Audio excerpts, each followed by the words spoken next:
করুক, হাসানা ফাউন্ডেশনকে কবুল করুক এবং হাসানা ফাউন্ডেশনের যে বহুমুখী কার্যক্রম, এই কার্যক্রমকে আল্লাহ তাআলা সহজ করুক। ডক্টর মিজানুর রহমান আজহারী দেশের সব মহলের মানুষের কাছে একটা আস্থার জায়গা বা আস্থার নাম।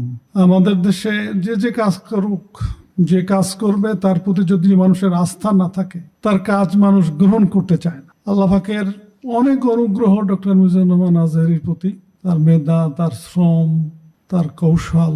আমাদের দেশের মতো একটা দেশে যেখানে বুঝে না বুঝে, ভালো মন্দ সবকিছুতেই বিতর্ক আগে শুরু হয়, সেখানে বহু মানুষের আস্থা ধরে রাখতে পারা, এটা আমি তো মনে করি একজন মানুষের জীবনের সবচেয়ে বড় একটা কঠিন কাজ, বড় একটা চ্যালেঞ্জ। আমরা যারা বাহির থেকে নীরবভাবে পর্যবেক্ষণ করি বা বাস্তবতাটাকে বুঝতে চেষ্টা করি, জায়গায় একমত যে মোটামুটি বর্তমান সময়ে মোটামুটি একটা আস্থার স্থল মিজানুর রহমান আজহারী।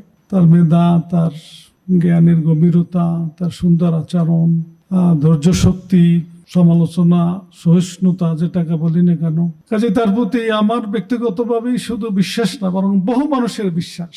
আমি ব্যক্তিগতভাবে প্রত্যাশা করি, আশা করি যে হাসানা ফাউন্ডেশনের যে কার্যক্রম, নিশ্চয়ই আল্লাহ তাআলা এতে বরকত দান করবেন। আমরা হৃদয় দিয়ে সেই দোয়া করি।